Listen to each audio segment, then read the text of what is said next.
All right, Broncos country, what is going on? Hope you guys are having a fantastic Sunday afternoon, even though the Falcons ended up dropping one to the Chargers. Today, have a very Mm. special guest trying to branch out to more of Broncos country, and a guy that I've been trying to plug his videos, showcase you guys all the different content creators that we got here on YouTube.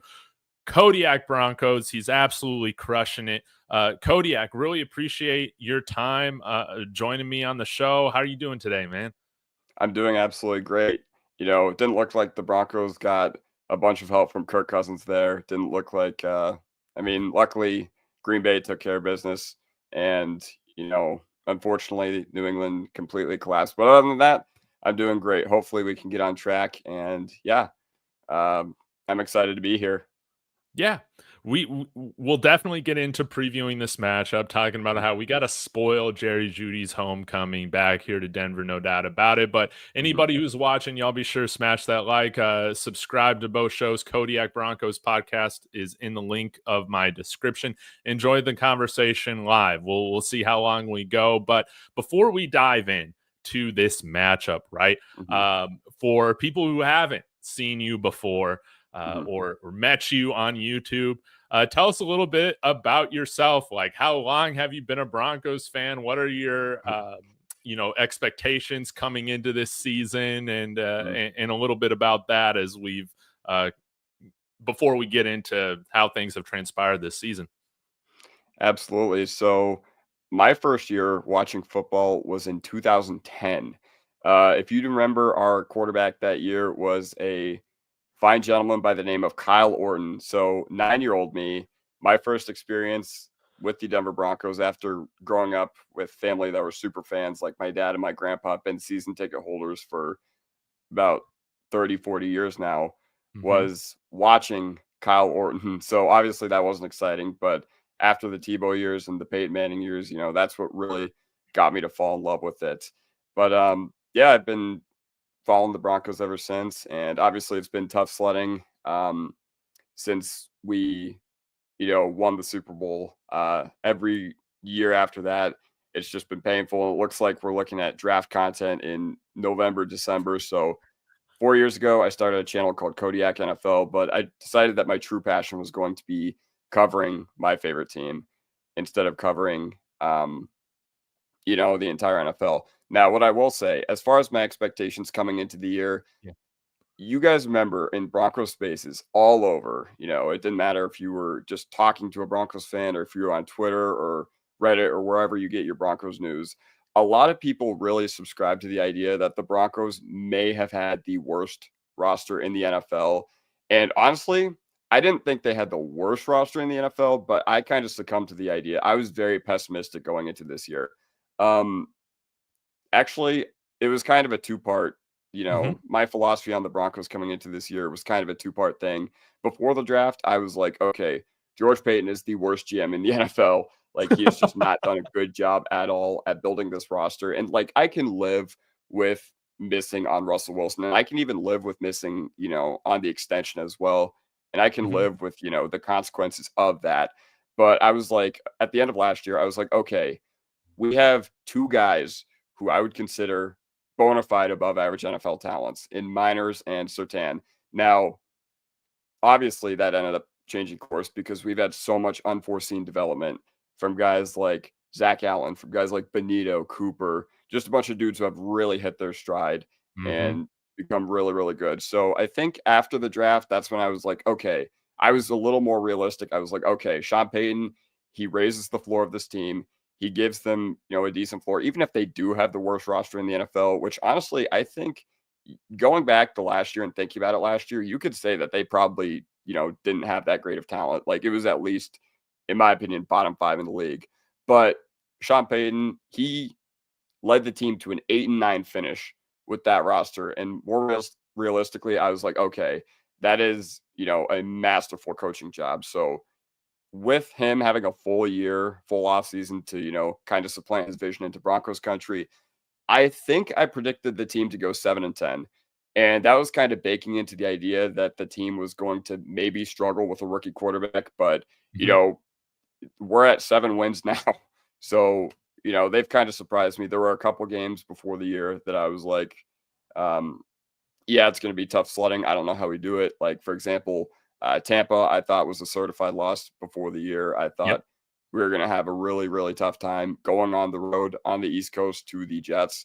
And guess what? We won both those games. So, yeah, that's kind of what my philosophy was going into the year. And overall, that's how it was going into the year for me. But obviously, we've turned things around. Obviously, they're kind of overperforming my expectations. And are they overperforming your expectations as well, David?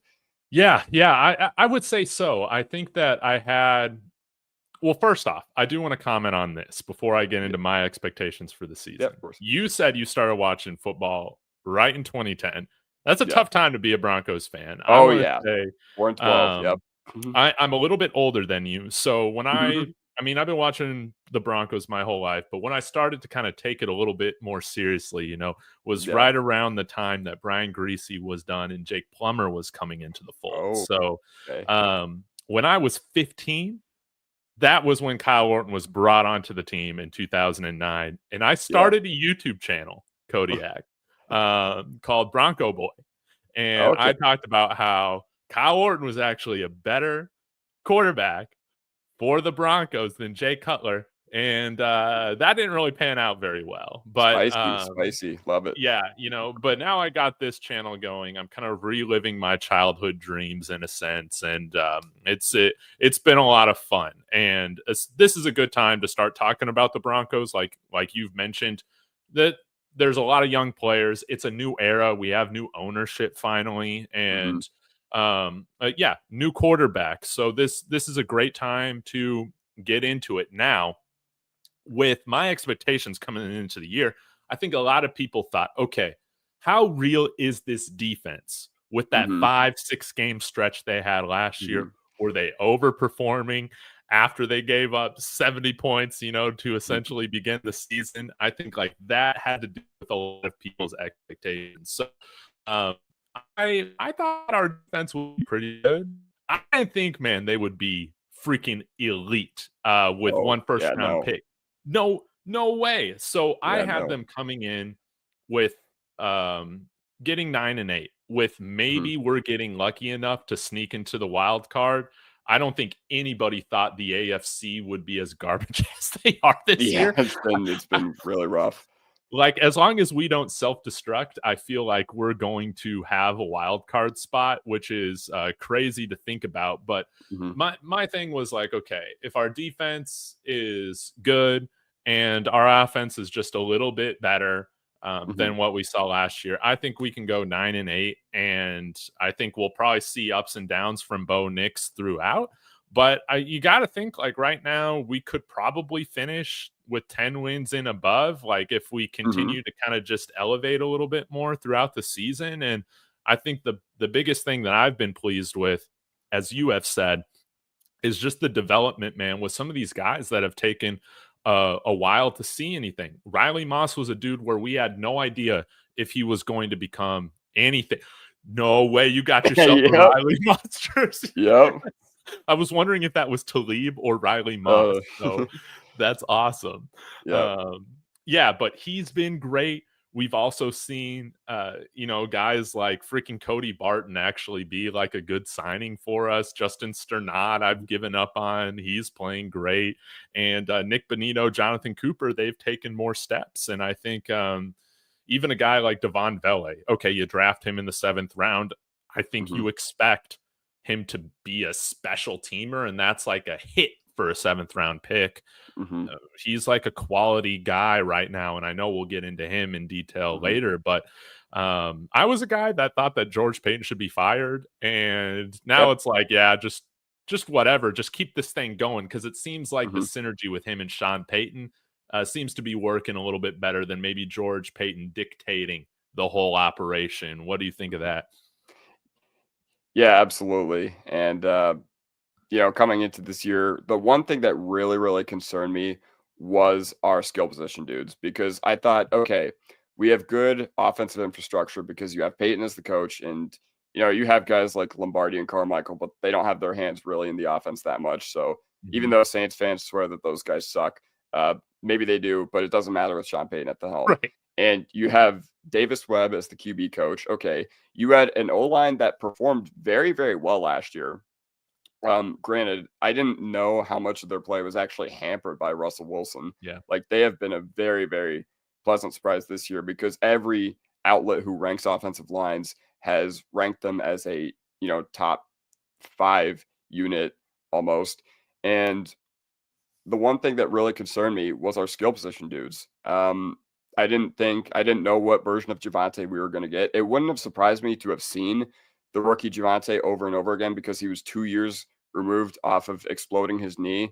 And, Jaleel McLaughlin had some nice steps or had some nice flashes last year. And obviously we drafted Estime and he was kind of the wild card too. We had some nice guys thrown in the mix there, but wide receiver was really, really tough for me to get a grip on because we had Cortland Sutton and a whole lot of maybe. You had Marvin Mims, who couldn't do anything besides run go routes last year. Granted, all-pro kick returner, great. But on offense, he really was not contributing in the way that you would expect a second-round pick to contribute. Especially one that was the first pick of George Payton and Sean Payton's, Right. very, very limited capital draft in 2023. One they actually traded up for and drafted over guys like Josh Downs and Tank Dell. But behind him, you had guys like Troy Franklin, who a lot of people were saying that he could have been a late first, early second round pick.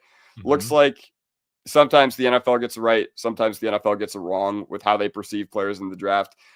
I'm erring on the side that NFL executives and their, pre-draft evals of Franklin were more right, letting him drop to the 4th round.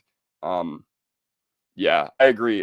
Rodney, that Mims needs to be utilized in those slants, deep post, corner routes. But, that roll out of the backfield, it's been absolutely fantastic. And the one revolution that's been great this year has not only been the play of Cortland Sutton, because we knew he was good. We knew he was even though he was our wide receiver 1, still kind of inconsistent down to down, but a huge, huge asset for a young quarterback.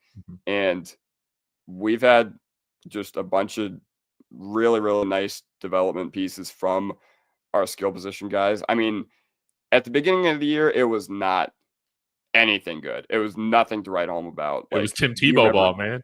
Yeah, it was Tim Tebow ball. Like, you were hoping that one of those dudes could maybe spring off a large run. And yeah, I agree, Rodney, that Vele has been stellar and a great addition to the team. Hopefully he goes off tomorrow. And what's been your assessment of the skill position play of the Broncos? Because I know I talked about it coming into the year, wasn't expecting much, but what do you think? How do you think they've progressed as the year has gone on? Yeah. Obviously, that was the big thing I was really worried about was you draft a rookie quarterback and it's kind of funny, man. I'm fairly into dynasty fantasy football, and Troy Franklin was kind of seen as a very intriguing dynasty guy because he might have been slept on but fell to day 3. But then Bo Nix, I feel a little bit more the dynasty community was hey, this guy's worth investment in because he's going to get play. And I think the fantasy community had a little bit more of an appreciation for his athleticism. I think kind of more so some of these draft gurus, stuff like that, normal NFL analysts, they've kind of mentioned this. They're I didn't realize kind of how this guy could move, how he could run, how he's stocky to withstand hits. And that's also really helpful. And so coming in, I thought, okay, I was saying, I was I think that Bo Nix with Sean Payton could end up as a top 3 quarterback in this draft class when it's all said and done. And I thought that it was really important for us to keep Cortland Sutton going into this year because of just the uncertainty. I mean, Josh Reynolds that we brought in, he's intriguing, but he has struggled with injury before this year and drops as well. So that's kind of an occurring issue that the Broncos wide receiver core always seems to have. And so I know that some people brought up trading Sutton. Even if he walks after this year, it's just worth it to have somebody that can help give a rookie quarterback confidence. And I think he's making an argument for himself to be retained, hopefully at a slight hometown discount as a wide receiver 2 for us. To me, I don't really care what happens either way, but was really worried, man, honestly, when we cut Tim Patrick and we saw those first few games of just the offense looking bad. I was like, man, like I miss this guy. But Devon Vele has been an absolute gem that we have found in the 7th round, similar to Marcus Colston. You know, Sean Payton just has a knack, I think, for finding these guys. And then on top of that, him finally understanding that, hey, right now, just don't have Marvin Mims run that traditional route tree that you want. Just use him kind of as this joker out of the backfield, a lot of motion. Be a little creative with him, and he's kind of been a revelation that has really helped this offense excel. For us to be averaging, I think we're averaging around 22, 23 points a game right now with the worst tight end group in the league and inconsistent running back play. It's really a testament to how good of a coach Sean Payton is and how good of a fit right now Bo Nix is for this offense. And it's crazy right now to see Russell Wilson this is the ideal kind of fit that you would have wanted to see with him in Denver, where you got an elite run game, an elite defense, and then an elite wide receiver to where like George Pickens and then even Calvin Austin. I mean, these guys that he can just throw the ball up to and put up points. I didn't think that this thing with the Steelers would work out the way that it is, but I think both parties are better off in the directions that they've decided to go in. And, part of that I think has to do with Vele really emerging over the last few weeks, really helping take this offense to where it's just like watching a league average offense is incredible right now, man. Who would have ever thought? Who would have ever thought? Because it felt like not too long ago we were starting Trevor Siemian with the worst offensive line in the league protecting him, and we were just having absolutely anemic offensive performances. So more about Devon Vele. If you would go ahead and show this graphic that I've created. So this was actually from one of my most recent videos on my channel. So here's the similarities between Tim Patrick and Devon Vele, because profile-wise, these guys are scary similar. And it's almost scary similar in the sense that what they do on the offense and the fact that how many times did we see Tim Patrick on 3rd and 8 run a dig route and catch it perfectly 8 yards downfield and make that tough catch? That's what they've had to do a couple times this year with Vele. They've had to be like, all right, Vele, you're probably, you know what, it's 3rd and 3. We're going to catch him off guard by throwing an out route. You're going to have to lay out for this one. You know, I think that's what either Bo Nix or Sean Payton is saying in the huddle. And, how many times have we seen Vele convert? So both these dudes are 6'4", 200 plus from San Diego. Now, what would have been really scary is if these guys went to the same high school, but they don't. But yeah, so they're both from San Diego, and they both walked on at Utah and were both fringe day 3/UDFA prospects. It actually can't be more different as to how they got there, because Tim Patrick was at a JUCO in California for, I believe, 3 years. And then his grades weren't good enough to go to an SEC school. Like, Georgia yanked his scholarship after looking at his grades, and Utah was like, all right, we got a spot for you here. Just pass all the rest of your classes. And so what did Tim Patrick do? He passed his classes, and within one practice, he was offered a scholarship.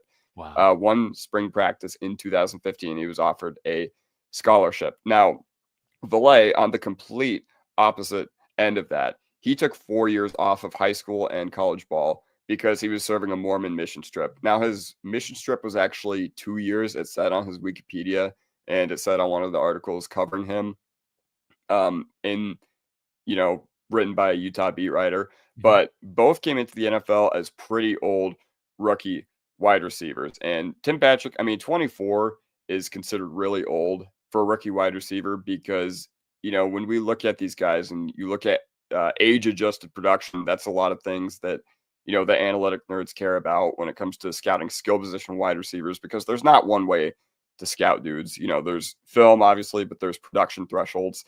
And both guys were really, really old. So Patrick was already an older rookie at 24. Now, if you're 26, you're considered prehistoric borderline for a rookie wide receiver. But I just want everybody to look at their relative athletic score, because you can look at how similar these guys are. So they're both 6'4", 200 plus, obviously. Now, the one thing that does set them apart as far as like the athletic testing is the fact that Tim Patrick just has a lot more natural strength than Devon Vele. But if you're looking at like 40-yard dash, 4.47. So both are 6'4", 200 and run a 4.47. Both were from Utah. So we've gotten a front row seat in Broncos country of two guys who profiled very similarly to earning their way onto the field because they could make tough catches. And a lot of the other athletic metrics that you're looking at between Devon Villay and Tim Patrick, you're basically splitting hairs. Like 10-yard split, 1.58 versus 1.56.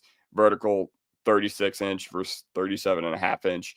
Broad jump, yeah, like shuttle, 3-cone. Isn't it almost crazy how similar these guys are? Like, I made a video on my channel saying I think that the Broncos need to be investigated by the FBI for cloning Tim Patrick and making him, 5-6 years younger in Devon Villay. Wow. This is really cool work. Again, guys, please go subscribe to Kodiak Broncos in the description of my video. He's putting together some really cool content, doing deep dives on guys like Vele. So it really does.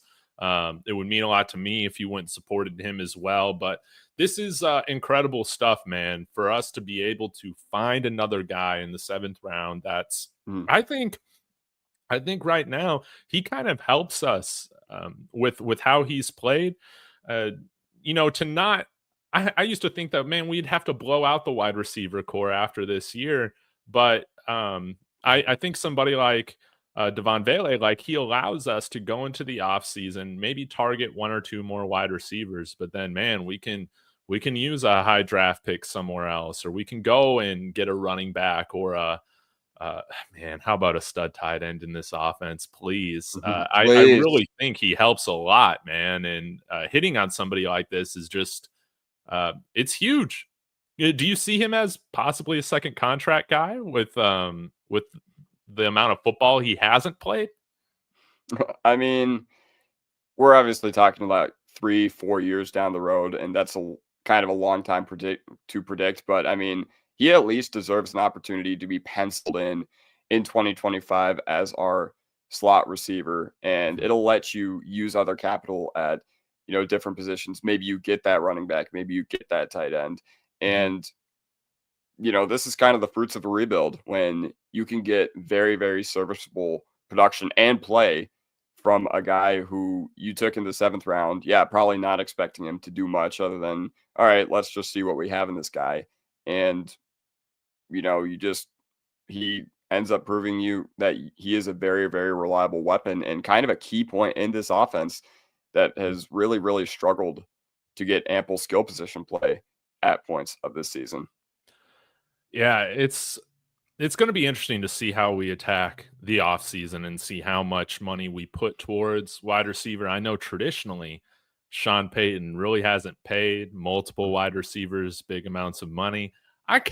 Hey, if we're going to be able to find a Vele every couple of years or so, I think I'm fine with that. I've traditionally been a guy right now, Kodiak, that's like, don't re-sign running backs. You don't pay them in free agency. Draft one every year in day 3 and see if you can finally kind of catch lightning in a bottle, so to speak. But man, this running back room, it's been rough over the last couple of years. Of course, Javonte, you never know what you're gonna get.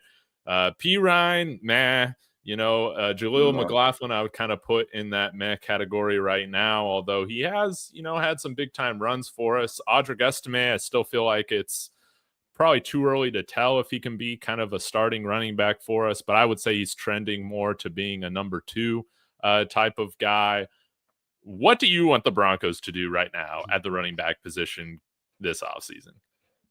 So I think rest of the year, even before we're talking about the offseason, I think it needs to be Estime's backfield just because he's the most reliable one. He's the one we can rely on to keep the chains moving. And it doesn't matter if he's not ripping off like 20, 30-yard runs. If he can get like 5 or 6 and just keep the offense on their trajectory on any given drive, then I'm perfectly happy with that.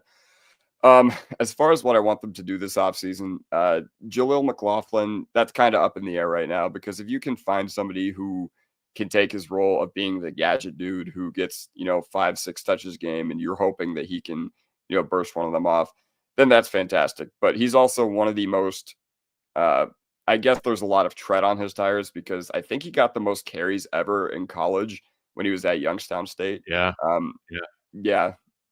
yeah, yeah. So then that leaves us with the question of Javonte Williams. Um, See, I kind of go back and forth on this because we've seen him at certain points this year and he is terrible. Like sometimes he looks downright awful, but there are some weeks where it is a Javante week and he's going to run for, 6, 7 yards per carry and you get everything clicking. And there's always, always, always going to be a market for NFL running backs who can Mhm. reliably catch the ball because honestly, he is our best option as a third down back right now. And running backs who can protect the quarterback. You can extend your shelf life heavily as a running back if you are able to figure that out and if you come in with that in your skill set. So, yes, Javante is very good in pass pro. I agree, Rodney.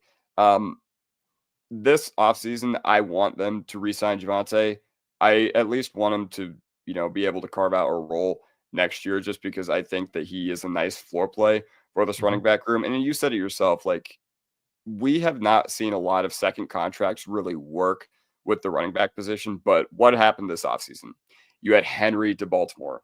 You had Saquon to the Eagles. So yeah, Yeah. I know that the entire idea of the modern NFL is okay, you can get serviceable production from like a fourth, fifth round running back.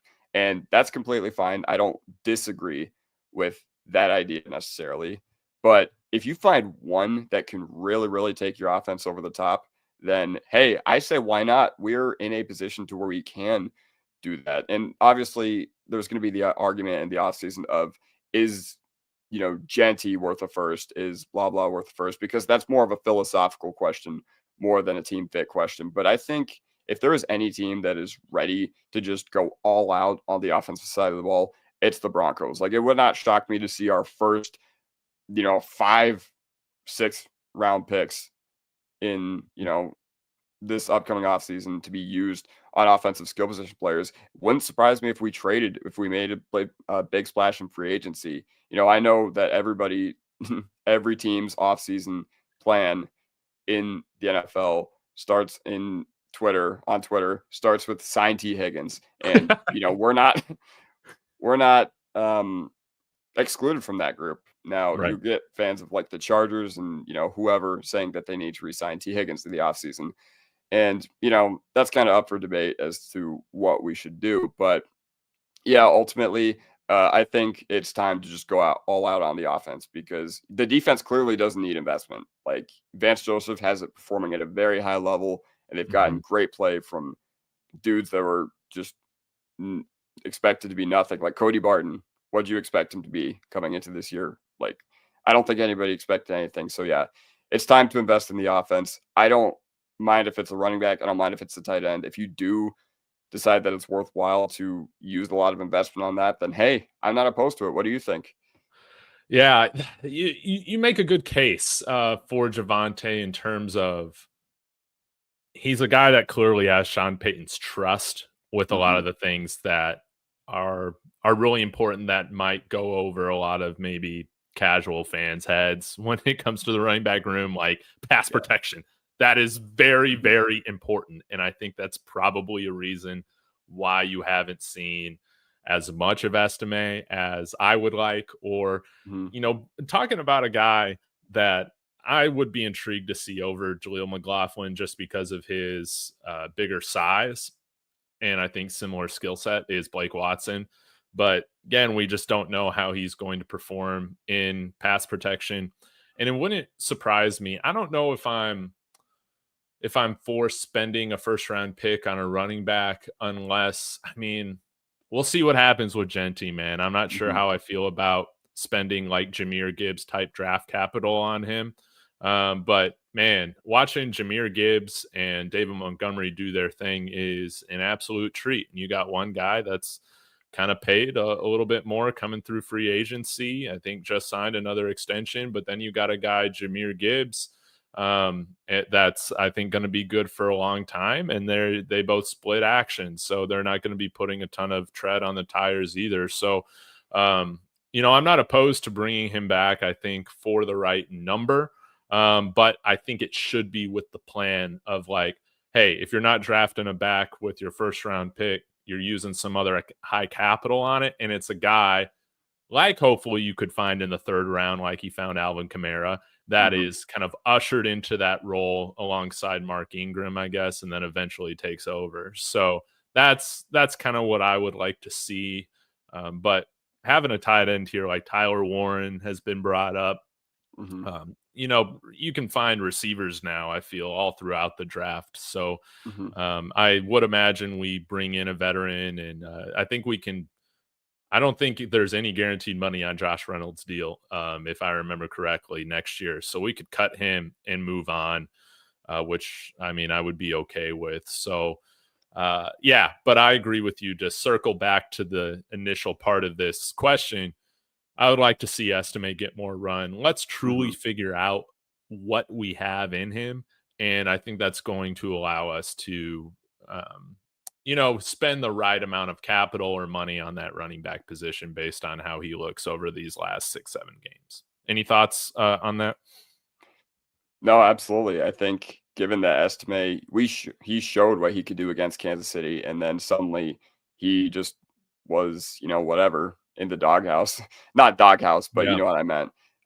We weren't seeing as much run as on him as we would have liked to, especially this past week, where I think what was Javante's final stat line against the Raiders? Like 9 carries for negative yards. yeah, Uh, yeah, yeah, it was just not good at all. So yes, I'm with you. Like we need to, if there's any time to go away from what has not been working all season with this run game, it is now. And I hope we see tons of Estime in the next month Mhm. or month and a half, hopefully even further. Because yeah, I just think that he's been our most consistent running back, and with the opportunities that he's given. Now, granted, he did have a fumbling problem early on in this season. Then he got hurt. Uh, yeah, he got hurt again in Seattle. Mhm. So yeah, and then ever since he's come back, I thought he's done a phenomenal job. I thought he's been our most consistent running back. He's been our best, like chain moving. Like, okay, you need uh 5 yards on 2nd and 3. He can do that for you, and I think that's exactly what this offense needs. It doesn't need to be an explosive run game. It just needs to be an efficient one. And Estimate is, I would take it night and day over the maddening inconsistency that we get from Javante Williams. Yeah, yeah. I think that if we do re-sign him, like you've brought up, maybe it's money that's kind of more indicative of like, yeah, this is a veteran third down back, which I feel Mhm. like is probably his best role on any team right now, and that's where he's going to be best at. To kind of switch gears here a little bit, I haven't heard an update on Bidet at all. I would assume he's not going to be back. Like whatever that spinal injury was, just let it be. Take the year off. Maybe we'll see if we Mhm. can catch him next year. What did you think of Travis Etienne? I know that was brought up in the comments. Were you a guy that wanted the Broncos to target him? Do you feel like he could be a target that we see this offseason? Thoughts on him? Well, ETN in Jacksonville. When the trade deadline was around, I was like, okay, this guy has just gotten completely replaced. Like Tank Bigsby is the Mhm. future of the Jacksonville Jaguars, and I don't know. It just didn't really make a lot of sense to me to pay money for a declining, or not pay money, but make a move for a declining running back, or at least one that was declining. I think he is a reliable 3 down back, and maybe you were signing him with the hope that he could maybe be a Jaleel Plus, that he could maybe catch lightning in a bottle a week or two and catch a defense off guard and maybe house call one. Um, every now and then. But at the end of the day, I didn't really think that ETN was a move that needed to be made. I think that we already have a big enough logjam of players at running back to where, yeah, that wouldn't have been something that I really, really wouldn't have wanted them to do. But if they did, if they were just like, all right, here's a 2026 7th round pick, here you go, knock yourselves out. Let's just see what we have in this dude. I would have been, yeah, I would have been fine with that. But it wasn't something where I was just like, okay, we need to go out and get this dude. He's going to be a game changer for our offense. Yeah, the real trick is that, like, yeah, he has been relegated to just kind of mop up duty roles right now. And they picked up his 5th year option on him before the start of the season. So he's going to Mhm. be making, I think, $5 or $6 million next year. And I think if you do trade for him, because he's not worth that money right now with his production, I Mhm. actually think that you could get him fairly cheap because Jacksonville might be looking to just move off of that cap number. Yeah. But yeah, he's going to be way overpriced. Maybe they would attach a draft pick to taking on his contract. That would be the ideal scenario, like a Brock Mhm. Osweiler top type thing. But when you look at the potential free agent running backs right now, um, it's a lot of meh, to be Yeah, I was honest. about to So say there's not much that really excites me here. Yeah, you have a bunch of reliable veterans, like reliable veteran bodies, but other than that, I don't think anybody's going to be chopping at the bit to sign a dude like AJ Dillon or a guy like Zeke or no, Madison. if we want to talk about Javante Williams, bad vision, AJ Dillon is just like that, but with Yeah, bigger legs. yeah, Like, yeah, I don't I think that this might be the year to yeah, go in the draft and maybe yeah, you bring Javante back on a cheap contract because I just uh yeah, like now granted, Aaron Jones on a 1-year deal, I think I'd be cool yeah. with that, but again, this is going to be a lot of money and it just we'll see how the cap situation shakes out before we get to previewing the Browns game. There's been some other talk about just free agent center.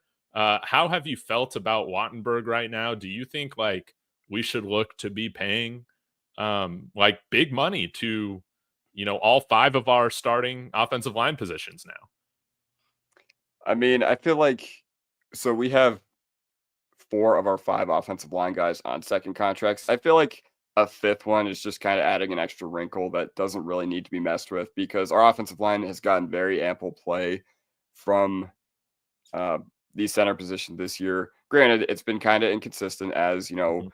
what is going to happen when you have a fifth round 2022 pick in Wattenberg and a 2023 seventh round pick in Forsyth, kind of going back and forth. And I know they had a battle in training camp as to who was going to eventually be the number one. But I mean, Mhm. I feel fine. Like it's not something that I'm keeping myself up overnight for, where I'm just like, okay, they need to go out and get a center or anything like that. But hey, you draft one, maybe you do that. I don't know. Are there any available centers in this upcoming free agent class that people like are really excited about? Like, are anybody is anybody uh kind of being like, okay, here's a good fit for the Broncos, and it's some center that could be available. I have no idea. Yeah. No idea at all. I just know that looking at some of these names, I would imagine you see most of these guys that um, are up for a contract get it because they're in Hmm. their mid 20s and they're on teams I think that run the ball well. Like Green Bay has a center who's 26. Yeah. Um, Ryan Kelly on the Indianapolis Colts, he'll be 32 next year, so I don't really know, but I would imagine that all these guys that are good enough will get re-upped by their teams, and then you might Hmm. see guys like Connor McGovern. Like, would you rather have Luke Wattenberg or Connor McGovern come back here for a reunion? I think I would just rather roll with the upside of Wattenberg with him still Hmm. being a young player. So I think it is a little bit of a luxury. I would like us to continue to draft offensive linemen. Um, I know that we've done a pretty good job of developing. I think Alex Malcheski has looked good in for being UDFA. See that with Crum as well, but don't want us to go the scenario or the situation in which the Dallas Cowboys have elected to go in, where they pay this offensive line, they invest in it, and then they just forget about it and Hmm. they have nobody to step up. Now it's a terrible offensive line. I don't want that situation. Yeah, no, I don't want that either. And I mean, I think about the Broncos. We have not spent real capital on the offensive line, and I don't know how long. Yeah, obviously we had Bowles in 2017, but I think after that, I can't even remember who was between him and Miners that we took to play offensive line for us. Like I'm trying to jog my memory, and is there? Yeah, I mean Cushenberry was one, but He he was a left. third He round went. pick. Yeah. Yeah, he Yeah. went to Tennessee, and Yeah, like you said, I don't want that to happen either. But Zach Strief, he's done a phenomenal job with this offensive line, and it wouldn't be the worst idea in the world to take a shot on a few guys who you can redshirt essentially, and Mhm. just continue to build around your young quarterback. And that way, when it is time for Wolves to hang it up, or any of these guys to, maybe Powers is up for an extension, maybe you have a guard in the waiting. Who knows? Who knows what we have there? Yeah, no doubt about it. Well, let's take some time now before we wrap up. I've been teasing our audience a Mhm. little too long. Y'all be sure to smash that like, go subscribe to Kodiak Broncos in the description as well. Let's talk about this matchup right now. The Broncos playing on Monday night. This is not a Monday night that I am dreading because we actually have a quarterback that I think is going to be up for the moment. Bo Nix taking on famous Jameis and the Browns, and a Jerry Judy that is he's fired up. He's ready to come in here and I think quote kick our ass or something like that. We'll have to see how that goes, but yeah, let's dive into this. Kodiak, what are your kind of first impressions on this matchup? Well, this is kind of like a game that the Broncos have had this year where, we've had a couple coming into the week where we're just like, all right, the Broncos need to take care of business, and they just need to they beat a team that's kind of in the free fall mode. And if we had played this game like a month and a half ago, I think I would have subscribed to the idea that the Broncos should absolutely rout this Cleveland team. But this Cleveland team is going to have a lot of momentum coming into Monday Night Football, just because it always feels great when you can knock off a very, very AFC rival, an AFC division rival Mhm. in the Pittsburgh Steelers that had as good of a record as they did coming into Cleveland on Thursday Night Football. And you want an absolute thriller, and you're going to be riding high after that game, no doubt about it. But, this is a different Browns team from a year ago, because a year ago we had Cleveland coming in here around this very time, and they were in the midst of their playoff push, and the Broncos were kind of the team that was trying to keep up. And guess Mhm. what? The Broncos completely ran them out of Denver. I think 29-12 was the final score. And Mhm. that was one of our best performances overall last year. And overall, I just think that, even though we're under different scenarios, this should be a game where, even though the Browns have a lot of momentum, as long as you don't overlook your opponent, the Broncos can get the victory here on Monday Night Football. Yeah. Yeah, this is going to be, I think, a test of what the Broncos with their just focus level, man, Hmm. because, how do you handle success? How do you handle success when you have to take care of business, when the lights are bright, you're feeling yourself, you've been playing, your best football of the year, come off a couple victories against Atlanta and the Raiders, uh, and you want to put together that third straight win. And Cleveland right now, as you pointed out, they're better than their record. I mean, Hmm. they kind of you never wish injury for anybody, right? But the Browns kind of caught a break in a sense with Deshaun Watson. I mean, they were playing a backup quarterback essentially, like his shoulder was just shot, and Hmm. he finally goes down, and they can put in Jameis Winston, who I think is he's a fun quarterback, man. You never know Yeah. kind of what version you're gonna get, but I think he's one of the best bridge quarterbacks in the league right now, and I mean he's pure cinema when he's on, man, and he's probably gonna come out here into Denver with something to prove against his old coach Sean Payton, but Sean Payton also has to know, how you get after somebody like Jameis Winston and take advantage of his weaknesses, right? Oh yeah. I mean, he used to coach against Jameis Winston. He coached against him for 4, 5 years when he was at Tampa, and then he was the quarterback in the Saints building in, I believe, 2020 and then 2021. Hmm. While Sean Payton was still the coach there. So if there's any guy who's going to know how to get after him and know his tendencies and know what to throw at him so that he can make a costly mistake and have a Jameis game without any of the upside, you know 300 yards, 3 touchdowns, 3 interceptions. Hopefully we can limit the yardage and the touchdowns and just get picks, because that's what the Broncos will want to do on Monday Night Football. You're going to want to Hmm. give your offense, chances to.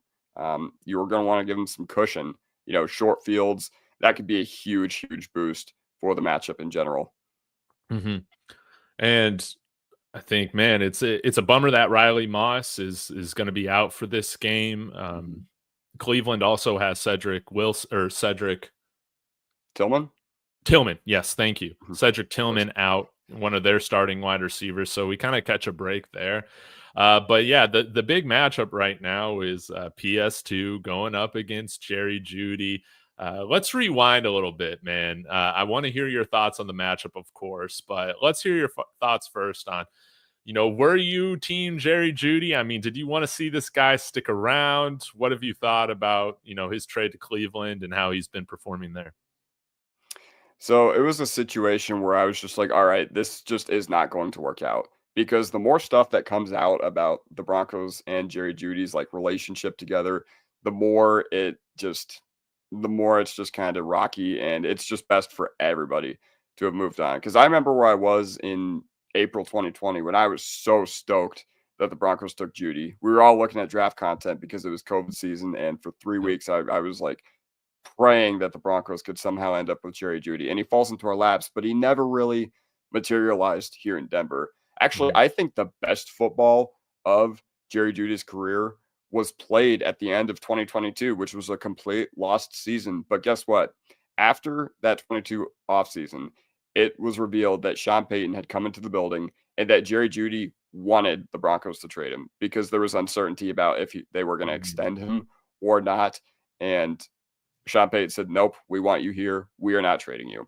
So you got to kind of honor him for going out all last year, even though he wanted to be traded and even though he didn't have an extension, a second contract in a sense, um, in at least giving effort. Yeah, and I agree that he was not happy when he was here, uh, Yeah. and there was a lot of cryptic tweets and just a lot of baggage that came with Jerry Judy in general. What are your thoughts? Yeah, man. I was so happy when we got him because I'm like, man, Mhm. the Raiders are idiots for drafting Henry Ruggs. Yeah, I'm like, yes, we got him. We got him. He's gonna be fantastic. But then it's yeah. just I think kind of during that era, man, we just kind of drafted a handful of guys that I think were just a little immature. I think our locker room, especially offensively, of course, we had Cortland Sutton, but Mhm. I don't know. He's not really one of those guys that's going to get in your face, and he's not going to come off as one of those guys, yeah, that really like gets guys in line.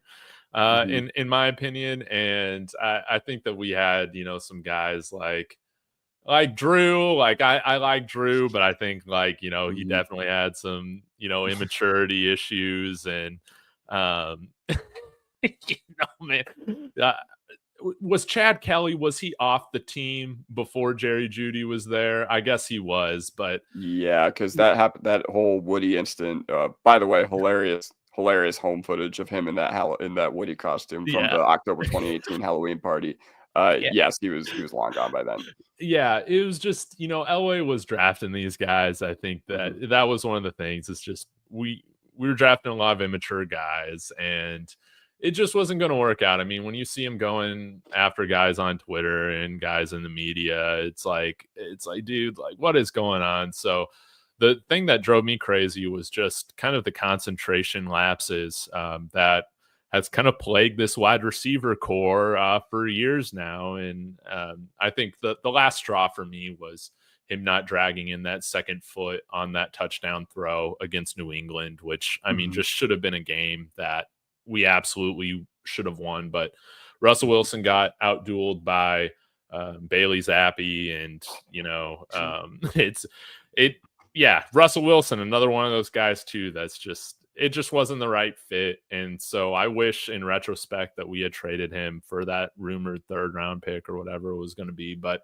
I'm happy to see him doing better in Mhm. Cleveland. I thought the money that they gave him was absolutely insane, but I think it's working out for him, and it just wasn't the right fit here. You need guys that are gonna be right fits for the culture that Sean Payton wants, and it doesn't surprise it surprises me more, I think, when you compare like the success Russell Wilson's having right now compared to Jerry Judy.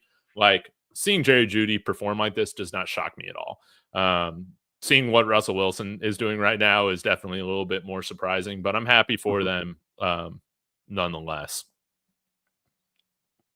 Yeah, I'm like, it's kind of like, all right, move on. And yeah, I don't hold any ill will towards those dudes because, ultimately they went out, they played football, they, did what they could for the Broncos, but ultimately it just wasn't enough. No, no, no, it wasn't, man. So I think it's going to be key, man, to be able to shut him down. I do wonder, man, if we might see a nice little mix of Jerry Jeudy facing somebody like Jaquan McMillan or Levi Wallace, because I wouldn't mind us paying a little bit extra attention to David Njoku as well. I thought that we had a nice little game plan against the Raiders for shutting down Brock Bowers with Pat Surtain, with Brandon Jones, playing a little bit of extra attention on him. And I think, hey, maybe we'll take our chances with Jerry Jeudy and some single coverage. And yeah, when tight ends burn us, man, that's usually a bad day for the defense. So I feel like David Njoku is that guy that we definitely need to be focused on stopping. What about you, Cleveland, offensively? Yeah, I mean, you look at Cleveland offensively, since they do not have Cedric Tillman in this game, you don't really have a lot of other viable receiving threats on Cleveland. Like Elijah Moore looks like a total scrub who just had a nice 5-week stretch of his career. And that's about it. That's literally all they have on defense. And yeah, Douglas Bowers, 4 catches for 38 yards. So I think the defense, even though you don't have Riley Moss, which is definitely could be an equalizer for the Browns offense. The only two guys you're really going to have to worry about are, in my opinion, Jerry Jeudy and David Njoku. Mhm. And I think Vance Joseph is going to have a lot of creativity. Obviously, blitzing Jameis and getting him to make mistakes as he is prone to do, but he's going to have to dial up some creativity with our coverages. He's going to have to use some shells to disguise, what they're going to do, because obviously Njoku is going to be, the first read on some of those plays. And uh, there's the other side of the coin where you're just like, okay, maybe you just let PS2 go on Judy on an island and you let him just completely work on him and shut him down, because I know that Jerry Jeudy is going to come back with a vengeance. Before I get into that, what are your thoughts on the comments that he made, this upcoming week, where he was just like, we want to go in, we want to beat the brakes off of them. I love it, man. Like, as a Broncos fan, well, I'll talk about separating myself, like taking Okay. the Broncos fanhood out of it. Like his time in Denver here sucked.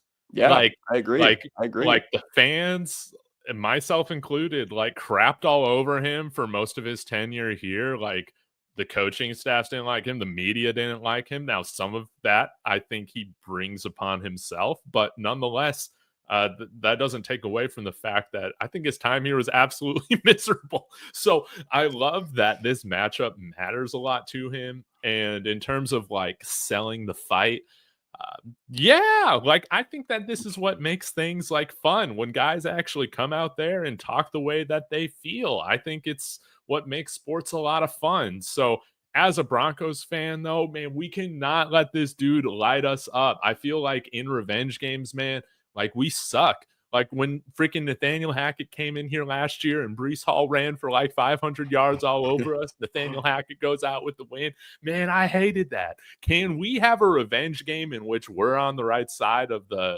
game on? That's how I feel about it.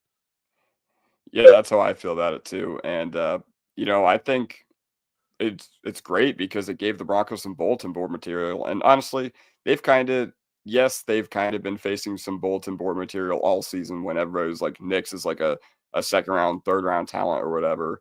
And the Broncos have like the worst roster in the NFL. But you haven't really had a lot of this. You haven't really had a lot of, we're gonna go in there and we want to, destroy them. And that's something that, even though the Browns are a 3-8 football team or whatever the record is right now, um, they're going to come in hungry and they're going to come in, with a vengeance. And I hope that, it'll be I think it was good for Jeudy to say that, because it lets the Broncos, it's kind of a message to the Broncos, underlying message that you don't want to overlook us. And as long as they do what they can, and as long as they come very well prepared, the Broncos should get the win on Monday night. Yeah. Yeah, that's a great point. Yeah, this Browns team's going to come in. trying to upset our primetime home game, just like they did with the Steelers their last game on Mhm. Thursday night in that snowball. Man, that was a lot of fun. Quick thoughts. Like, I haven't watched too much of the Browns this year, but what have your thoughts been on this ground game with Cleveland, with Nick Chubb in general? Are you worried at all about the run game? How do you see that matchup going? Um, I gotta be honest, like, yes and no, because he's still Nick Chubb and he's sort of like what we got from Javante earlier this year. Now, granted, Mhm. Chubb has had a much better prime than Javante ever had as an NFL running back. But Chubb, he kept those legs turning. He was a big, chain mover. He's been a big chain mover for Cleveland. And even after, a year and 3 months ago, where everybody saw his injury against the Steelers and everybody was like, okay, this guy's never going to walk again. To see him come out and to see him, recover, it's great. It's great for the product. But ultimately, I think the key to this game is going to be making Cleveland one dimensional. Mhm. You're going to want them to be in obvious passing situations. You're going to want the Broncos to get into some, looks where they can just blitz and go fire off on Jameis Winston and hopefully bait him into making a stupid throw or two. Mhm. Yeah, and I could definitely see that happening, man, with how much we play single coverage and we're man coverage and successful with it. I could totally see some surprises in there for Jameis Winston. Yeah, I'm not particularly worried about the run game. I think that when you also look at the performance against the Raiders, like, that wasn't our best game, like, in terms of our effort or, just like a clean sound game. But man, we won that Mhm. convincingly, at the end, like a 10 point game on the road. You'll totally take that. And my hope is that, and kind of how Sean Payton, why he's a good coach, is he's not going to let that stuff continue. Like, he gets these things corrected if there's a lapse. And so, yeah, I think we're going to see a great defensive performance out of the Broncos tomorrow night. And I think it's going to be a great game. So, offensively, we haven't really talked about the Broncos Mhm. offensively, but how do you feel right now with them matching up against Cleveland and their defense? So we look at last season with Cleveland, and the Browns had, by many metrics, one of the best defenses in the league. And now with the same defensive coordinator who won Coach of the Year last year, Mhm. and Miles Garrett and Denzel Ward, what changed? Well, the home road splits were very inconsistent last year, and they were prone to a massive letdown. But it's not just the atrocious quarterback play for why Cleveland has had a disappointing season. Last year, Cleveland was basically having play from their corners as comparable to ours this year. The Broncos have had the best group of corners in the NFL this year, and I'll fight anyone on that. But last year, Cleveland was having the same conversation about their back end of the secondary and their defense as we are now. You had Denzel Ward and Greg Newsom, and we know about those guys. We know about those guys. Yeah, they were former first round picks for a reason. Ward being a former fourth overall pick for a reason. But a guy who really emerged last year was their third corner in Martin Emerson. And he was basically our Jaquan McMillan. He basically had a rise last year that was comparable to what we got with McMillan there. But um, I was browsing some Browns forums up until this past week, and they have said that one of the most underrated parts about why the season has been so terrible, and one of the most underrated parts about their season completely getting derailed, has been the drastic decline in play from Emerson and Greg Newsom. Wow. And Thornhill, a guy we're familiar with as a former AFC West foe. Yeah, Browns fans have not been thrilled with him either. Um, I know he's out for this game, but 2 weeks ago against this very same defense, Derek Carr absolutely annihilated this team through the air with Marquez Valdez-Scantling, who couldn't make it work in the NFL with Rodgers, Mahomes, and Josh Allen as quarterbacks. And this stat, when I was researching up until this game, absolutely floored me. The Browns have recorded, guess how many interceptions the Browns have recorded this year? Just take a wild guess. 5. Two.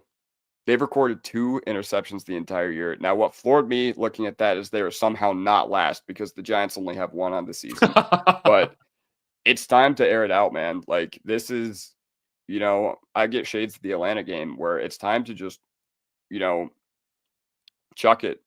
First down, throw, second down, throw, third down, yeah, third and long, whatever, third and short, whatever. And I'm looking for Bo Nix to have a hyper efficient performance What I really want to see is I want to see more efficiency because we got a good performance out of Nix, but a lot of it was tough sledding. A lot of it was because we were in too many third and longs. We were in like 3rd and 15. We got our Mhm. scheduled, uh, what seems to be a weekly occurring thing where we just completely shoot ourselves in the foot with offensive penalties on our first few drives. McGlinchey had 2 and then a false start sprinkled in there as well. But I just want to see them air it out because I feel like this is the week to do it. And then once you can air it out, you lean on guys like Estimate to keep the ball rolling. Yeah. Yeah, I think what's a good sign here is that Cleveland, their run defense also, has been suspect too. I think they're giving Mhm. up a little over 130 yards a game, if I remember correctly from my preview video yesterday. This is a defense overall that's like on, on the back half or in the back half of the NFL. And so I think that's something that we got to take advantage of. I would love to see Bo Nix stack another really great performance against this secondary. Everybody's going to be watching it on Monday night. And Sean Payton pays attention to those things, whether you like it or not. And I think that he's going to have some tricks up his sleeve specifically for this moment. It wouldn't shock me, man. I think like what I would love to see is just seeing some, more utilization of Mims. Hey, maybe this is the week that Troy Franklin and him finally Mhm. connect on a long ball. We'll have to see, but I'm strangely, I'm not used to this feeling, Kodiak, where it's like I feel pretty confident, man, in the Broncos going into this matchup offensively against a team, that has I think we've beaten Cleveland at some of our other matchups over the last 10 years, but yeah, this has been a team that has honestly been much better than we have been over the last decade or so, and it's strange to be in this spot where I feel very confident that I don't know what the line is, but I think that we should have a double-digit victory.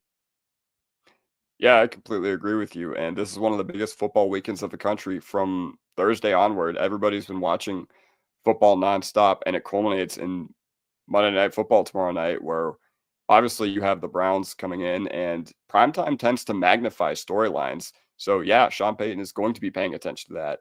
And if there's any game that Sean Payton is going to absolutely be in his bag and show the whole football world what his rookie quarterback can do, because obviously it's hard to watch every team Mhm. every Sunday, and you don't get to see. Yeah, obviously you keep up with the storylines and all that, but I feel like the NFL world really hasn't watched what we have seen from Bo Nix ever since the Thursday night game against the Saints. Ever since he's had that game and how he's progressed, the NFL world has not been able to see him at center stage. And, with everything going on this offseason, Sean Payton's going to be hungry.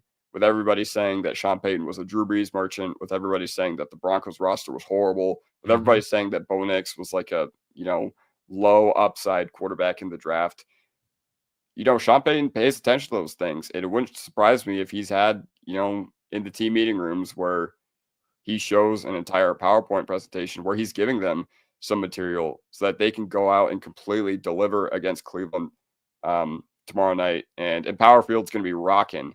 And Yeah. Power Field's going to be rocking. And because this is honestly one of the most exciting times to be a Broncos fan since they won the Super Bowl. Yeah. Yeah. No doubt about it. I think we're on track I think we very well could have our most wins, since that 2015 year. And I think those are great points, man. Like this is very true. The last time people saw Bo Nix playing prime time, he had, some ugly ducks during that Saints game, man, and kind of being memed. But ever since then, man, we haven't really seen him throw passes like that. Like his rhythm and timing has been a lot more in lock. And I think that if he goes out and performs really well, this is going to help his rookie of the year candidacy. And, again, this is just who Sean Payton is. He cares about all of this stuff. Yes. And he wants to give a couple huge birds to the NFL by winning rookie of the year by his quarterback that was the sixth quarterback off the board winning rookie of the year. He cares about all that stuff, which I love, man. I think it's great. And hopefully we see, Bo Nix take another step in there to, towards that. award, man. How do you feel right now with, I guess it's mainly between him and Jaden Daniels in the Rookie of the Year race? I mean, it's going to be tough just because this is such a like stats focused race to where, I mean, and we could be looking at it like a year or two from now and just be like, did we really care that much about it? But yeah, of course, it's nice to get those accolades and it's nice to, do all that because I think Nix is now, he closed the gap plus 145 or something like that. Yeah, let me pull it up right now. Yeah. And I know Jane Daniels had a pretty good performance today. So we'll see what happens there. But yeah, obviously we want our guy to win. Obviously we want Nix to win Rookie of the Year. And yeah, Jaden's been playing very, very well. So we'll just see what happens there.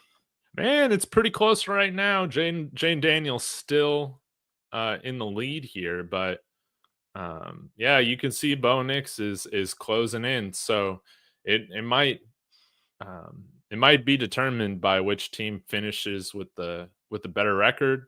But yeah, it's going to be close nonetheless. And I think again, it's just this has just been a phenomenal year. We're exceeding everybody's expectations, and I just kind of feel like we're playing with house money, and it's fun. When we look back, we'll always kind of look back in retrospect to the expectations for the year, but it's kind of fun, man, to have those goalposts switch throughout the year where you're like, man, like, can we play spoiler in the playoffs? Like, could we win a playoff game? Like, that would be a lot of fun. So, Kodiak, I appreciate your time, man. Joining me for over an hour really does mean a lot. Any closing thoughts? Where can we find you? Got any special content coming for us on your channel that we need to keep our eyes out for? Yeah, so pretty soon, obviously, I do lessons that we learned every week after every Broncos performance. And you can catch me at Kodiak Broncos on X at Kodiak Broncos. But if you want to subscribe to my YouTube channel, I will comment. I'll actually comment right now. Cool. And that's where you can find me at Kodiak Broncos Podcast. And last thing I want to hit on is I want to hit on your score prediction. What do you got for this? Okay. Yeah, I guess did I even give a score prediction yesterday? So I don't think so. So actually I might have, but I already forgot it. So give me Broncos 28-13. Yeah, cool. I'm going to go a little bit more towards Cleveland than you are. I'm going to go 27-17. Let's go. Okay, guys. Hey, thank you so much for tuning in. This was a lot of fun, Kodiak. We'll have to do it again here soon. Again, y'all be sure to smash that like, subscribe to both channels in the description. You'll find the link on my video, and comment with your score predictions on the replay as well. I read all those. Again, guys, thank you so much. Have a wonderful evening. Enjoy the game tomorrow. As always, go Broncos. Go Broncos.